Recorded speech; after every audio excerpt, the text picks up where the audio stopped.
Hello, everyone. Yeah, we're back. It's been a while since we've done this. I know. I think they'll. Yeah, you look like a baby. I haven't seen my face in 5 years. I don't know what to say. By 5 years, he means since we did Hell in a Cell predictions. And by since we did that, I mean this morning. No, mirrors don't exist in my house. It's the New Age vampire look. Anyway, we got Royal Rumble predictions. Yeah, this is shaping up to be one of the best WWE pay-per-views in a while. A lot of mystery, a lot of unpredictability, a lot of rumors circulating. We can quash one of them, though. Kenny Omega, unless he lied to Dave Meltzer and the viewing public. And just everyone. And just everyone, really. Will not be at the Royal Rumble this Saturday. He's going to attempt to renegotiate with New Japan mid-February. However, he wants a one-year deal so he can come to WWE next year. New Japan might not want to give him that one-year deal, so there's still a chance that Kenny Omega is on the WrestleMania card. We don't know. Fingers crossed. Yep. Anyway, what we do know will be on the card is we got these matches here that we're going to run through. Yes, right out there with you guys. And predict. It's right next to you. It's right next to you. If you turn your head 90 degrees to the left, you will see the match card. So that was 87.2. That's why you didn't see it. So some of these matches are on the pre-show. I'm not sure which ones, so we're just going to go and run through them all. Yep. Cesaro and Sheamus versus Luke Gallows and Carl Anderson for the Raw Tag Team titles in a match with the fantastic stipulation of there will be two referees because there was a dusty finish a few weeks back on Raw where having two referees fucked up the match, so we're going to give them two from the start because that'll fix the problem. Sure. Yeah. Cesaro and Sheamus, they haven't had the belts long, but goddamn, Gallows and Anderson have really been chasing these a while, and they have almost zero credibility. They kind of need this. Yeah. I'm going to go with them against my... They're probably going to lose, but just to reconcile my head, I think I need to give it to them. Right. It needs to happen. Is there any, like, on the horizon anywhere, is there any point where they're, like, the fusion of Cesaro and Sheamus is going to break up at this point? Because, like, it's just been going. It feels like they should have broken up. Like, it feels like they never should have, like, won. Like, as soon as they won the tag titles, yeah, it felt like the breakup was imminent. Because the thing about it is, if you can't, like, break them up, you have to have an amicable split. Because if you break them up in a feud, these guys just wrestled fucking 7 matches against each other not that long ago. So, like, what the fuck is going to happen there? I don't know. It's this weird, like, the odd couple. Yeah. Sort of like it's not the first time they've done an odd couple tag team, and granted, Cesaro at least is very over in this group, and he's getting a bit of a push out of it, which is always nice. But again, they can always get the titles back at some point. But I feel like if anyone's going to take Gallows and Anderson seriously, short of them hooking up with Finn Balor when he comes back, which I also think should happen, but that's neither here nor there. They kind of have to win here. So we're going to give it to Luke Gallows and Carl Anderson. Up next, Sasha Banks versus Nia Jax, who I discovered last week is one of the worst promos in the history of America. That means she's going to get it. Obviously. The worst. The law, it's like homeopathic remedy. The worse the promo is, the stronger they're booked. Yes. Yes. But that's so hard because Sasha also isn't a very good promo, at least as a babyface. So it's like unstoppable force meets a movable object. But Nia is very large and Sasha is very tiny. So by WWE booking standards, that means that Sasha is going to at least lose the first match. Yes. I don't know where they're going to go with this. I don't know if this is going to... I hope this program ends before Mania, because God help us all if we have Sasha Banks versus Nia Jax on WrestleMania. At Mania?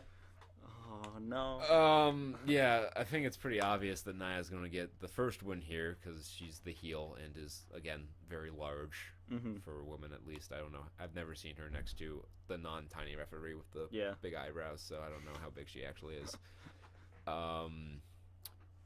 So then there's this SmackDown multi-woman match, which I thought we were past. So we got Becky Lynch, Naomi for some reason, and Nikki Bella. Because she's got to be in these things somewhere. They need another babyface just to round out the numbers. Naomi hasn't had a story in forever. Move from backup dancer to backup teammate. Yeah, just that poor girl. They need to figure out something for her. Versus Alexa Bliss. Bliss. She's Bliss. Alexa Bliss, your current SmackDown Women's Champion. The returning Mickie James, who was revered as La Luchadora on SmackDown a couple weeks ago. Have I seen her many matches? I'm sure you haven't. I've never really gone back. Because there's no reason to watch the WrestleMania 22 match against Trish Stratus, because they edited out the part where she grabbed her crotch and then did this in front of 50,000 people. Oh my! And the entire viewing public. Wow. And then hit her with her finish for the win. I mean, it was pretty cool. It was beautiful. It was a great way to build heat and fit her character, but then now they're a PG company and they edited that out, so we just have to watch it on Daily Motion or some shit. That's a shame. So anyway, this one I don't know. Fucking no contest. Yeah. I don't know that there's going to be a decisive win. If a team does win decisively, it'll probably be the heels because this is Mickey's first match back. Other than when she wrestled Asuka, of course. And she took it to Asuka, so clearly by booking power standards, she's way above anyone else in this match. Right. And Natalia's the last person on that team. I don't know if I mentioned that or not, but she and Nikki are feuding, so you could probably put two and two together at that point. Rich Swann versus Neville for the Cruiserweight Championship. Neville's been killing it. He's got all the momentum. Maybe it's too soon to take the belt off of Swan, but they've been hot-shotting that thing around the whole division. They don't fucking care. It's just a prop. So give it to the hottest person on the division right now, and that'd be Neville. Maybe they'll make a strategic move and be like, stop him there, and keep the belt with Swan. I don't know. I think that Neville has all the momentum right now. It would be stupid not to put the belt on him. That being said, I can totally see them not doing it.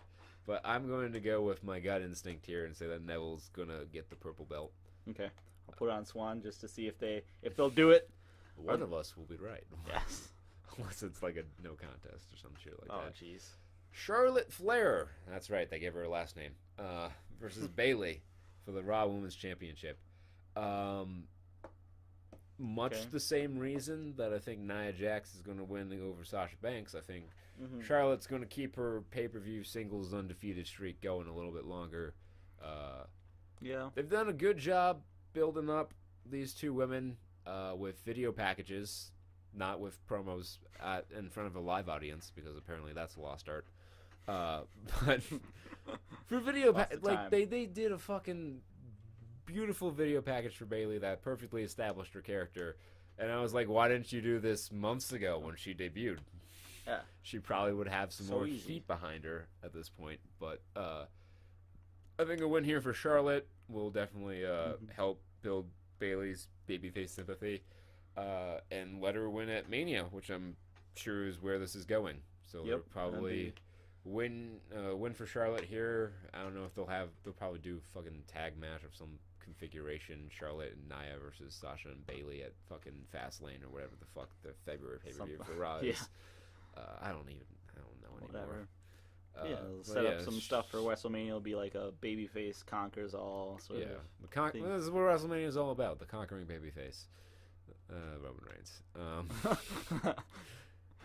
Not quite there yet, but AJ Styles versus John Cena for the WWE Championship. Now, I'm going to interject a rumor I heard recently that I really want to be true.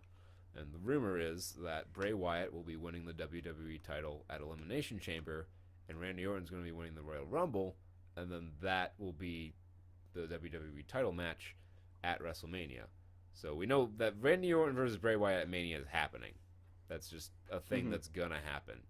But we don't know. We don't know what else. We also know that AJ Styles and Roman Reigns will not, or AJ Styles and Kevin Owens are not expected to be champion going into Mania. Mm-hmm.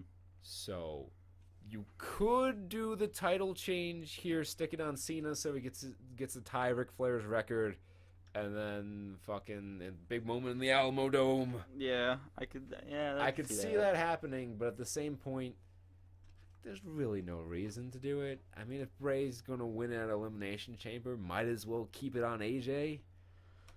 Mm-hmm. So I really don't know where this is gonna go. I would like them to keep it on Styles, but at the same time, it's the big building. I don't know they're gonna be able to resist having, Cena hold it up right before the Royal Rumble, point at the WrestleMania sign, be like, yeah, bitch. Yeah, look at me, I'm so cool. I tied Ric Flair's imaginary record that we invented. Mm-hmm.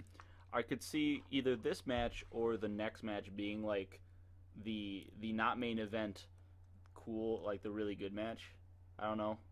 She's had some good matches. I mean, yeah, like the last time they had a one-on-one match was at SummerSlam. And that was on our match of the year list. Yeah. So I mean, it'll be a fine match. I just don't know if I'm gonna like the results so much. I'm gonna pick AJ. Yeah, I don't know if I can do that. Yeah, I would. I think you just gotta. Yeah, I'm gonna go with AJ. Like, don't go with the low hanging fruit. As much as you gotta be cynical. But like, don't go I with feel like if the job is to predict what's going to happen and not what I want to happen, I definitely can see them putting the belt on Cena here. Okay, that in mind, yeah. Yeah, I think I'm going to go with Cena. Unfortunately, I think he ties Ric Flair's record here, and then Bray gets his WrestleMania match, and then they immediately feed him to Cena, much like they did 3 years ago. Check the time. Oh, 3 years ago. Wow. Well, I just wanted to make sure that I had the right year. I see. I'm old. Yeah. I don't remember so well anymore. His clock counts up in epics. That's true. In eons. Kevin Owens versus Roman Reigns in a no disqualification match for the Universal Championship with Chris Jericho suspended above the ring in a shark cage for reasons. We gotta sell that toy.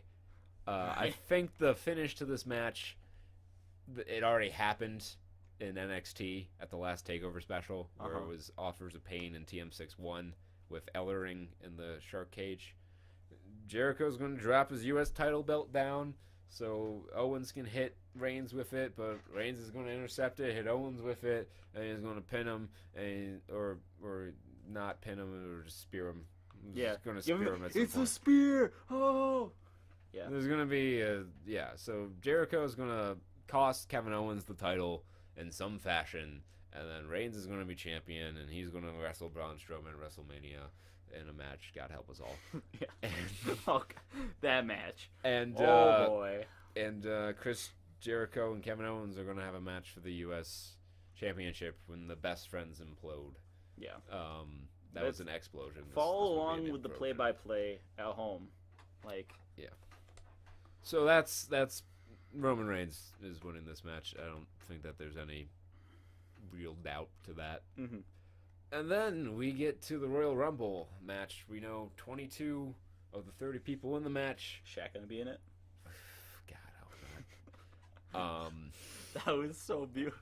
It might be though. Like, there's 8 people. There's 8 surprise entrances left, and they have to set up Shaq versus the Big Show at WrestleMania because people may have forgotten that was going to be a thing. So it is entirely within the realm of possibility that Shaq shows up and eliminates the Big Show. I really want that to happen. That's probably going to happen. So with that in mind, here's who I think the 8 surprise entrances are going to be. Samoa Joe, Kurt Angle, Shinsuke Nakamura, Shaq. And for Ty Dillinger at number 10, obvious, hopefully obvious. And then maybe a few people from the UK tournament. That would be nice. And because they got pulled from some shows the same weekend, so maybe they're going to be... Get Wolfgang in there. Get Wolfgang in there. Wolfgang. I was impressed with Wolfgang. Did he win? I thought it was... No, Tyler Bate won. The dude with thighs bigger than mine somehow. He does not skip leg day. All his days are leg days. Crush the watermelon. But yeah, this is a hard one to predict. There's a lot of mystery, a lot of intrigue. No one really knows what the fuck's going on here. I've been told that The Undertaker is not wrestling John Cena or for a title at this year's WrestleMania. So before I knew that, I would say he's winning, so he fights Cena at Mania. But now I'm really hoping they go with this Bray Wyatt thing. Alright, so if they go with the Bray Wyatt thing, which I want them to do, then Randy Orton has to win the Rumble. Or it makes sense for Randy Orton to win the Rumble. Provided he does not win the Rumble. Alright. My secondary pick, so first pick is Randy Orton, okay? I think that's fair. Secondary pick, provided they don't go with that story or does not win the Rumble, Samoa Joe. Yes. He's apparently in line for a big monster push, and there's no better way to push a guy out of the gate than having him win a fucking Royal Rumble that has Brock Lesnar, Goldberg, and The Undertaker in it. Yeah, that would do it. And possibly Kurt Angle. And possibly Shaq. Definitely Shaq. That's happening. He's gonna dunk on Shaq. He's gonna dunk on Shaq. He's gonna take Hack-a-Shaq to a new level. Okay, if Shaq shows up, we're gonna drink every time someone says Hack-a-Shaq. When someone says that, finish your drink. JBL is not on commentary, so I don't think anyone's going to make mention of Hack-a-Shaq. Although, maybe Jerry Lawler will. I don't know. Jerry Lawler, he's another guy who's going to be a surprise entrant in the Rumble, because they're doing the thing with him and Ziggler. I feel like that's probably true. So, drinking rules. So, we've each made a pick for the Royal Rumble. Randy Orton, Samoa Joe. Yep. When that person enters, take a drink. When that person eliminates someone, take a drink. Okay. If that person eliminates the other person's person, loser gotta finish their drink. You gotta finish that drink. When your person's eliminated, you gotta finish that drink. Drink every time someone says, both feet must hit the floor. Okay. You underestimate how much that's going to involve. Drink. Noun of verb. Every adjective of a noun. Adjective of noun, so, that's the one. For example, power of Cesaro. Where they're just like, the power of Cesaro. Yes, that's a popular one around these parts. Drink for as long as Kofi Kingston's annual avoids elimination spot goes on. Which could be hours. Yeah. Might want to switch to something lighter. Drink for point. Finish your drink if Roman Reigns wins his match after a single spear after eating multiple of his opponent's finishers. That one's kind of complicated, but he's got to tank the finishers and just one hit. So you saw the match at Payback when he got hit with like 17 phenomenal forearms and still won after one spear. You all saw it. That sort of thing. Right. In the match at Fastlane where Dean was going crazy with the chair and then Roman won. We call that, when you drink from that, we call that the Roman Reign. Yes. Not to be confused with the sex move of the same name. Jesus. I don't know if that exists. It probably does. Give him the spear. Drink every time Alexa Bliss gets chatty in the ring. Okay. Drink every time Kevin Owens applies a chin lock. And then that'll probably get you well and drunk. So that's the... All right, one bonus one. Any wardrobe issues with Charlotte? Oh, yes. If she gets messed up, when you figure out that she's gotten messed up, because it's inevitably going to happen, when you've made that realization... When she doesn't fix her gear for 5 minutes, take a drink. Yes. And for every 5 minutes thereafter. So, like, in that compound. So, like, 2 drinks for 10 minutes, 3 drinks for 15 minutes. Hopefully the match won't go that long. So that's our Royal Rumble predictions / drinking games. Join us for our live reactions. It's going to be live, and it's going to be lit. That was a funny Twitter exchange. Ric Flair's like, Twitter, help me out. What does "it's lit" mean? And then the official Twitter tweeted out at him, which is a very strange sentence to say. Yeah. That it's to be a stylin', profilin', limousine riding, kiss stealin', wheelin' dealin' son of a gun. Second definition. Woo! Woo! So good. It was great. So that's going to wrap it up. We got guests we got to entertain elsewhere, so we got to have to wrap this up now. And I'm making taquitos. He's making taquitos. So I hope we see you tomorrow for the live reactions, and then there will be a review at some point. Don't know when. We'll review everyone in the Royal Rumble. Yes, always and forever. Anyway, that's going to wrap it up for us. Again, join us tomorrow, and then later after sometime tomorrow. But anyway, that's been our predictions. Real quick, we'll run through them again. Luke Gallows and Colin Anderson over Sheamus and Cesaro. Nia Jax over Sasha Banks. No contest in the women's 6-person match. Neville over Rich Swann. Charlotte over Bayley. Cena over AJ. Roman over Kevin. And then Randy Orton and Samoa Joe. Royal Rumble winners. Of course, only one of them can win unless they do that stupid co-winner thing they did with Lex Luger and Bret Hart in, I want to say, 94. Oh, God. It's not important. Corner case. Corner case rare. All right. That's going to do it for us for real this time. Thank you all for listening. We hope to see you tomorrow.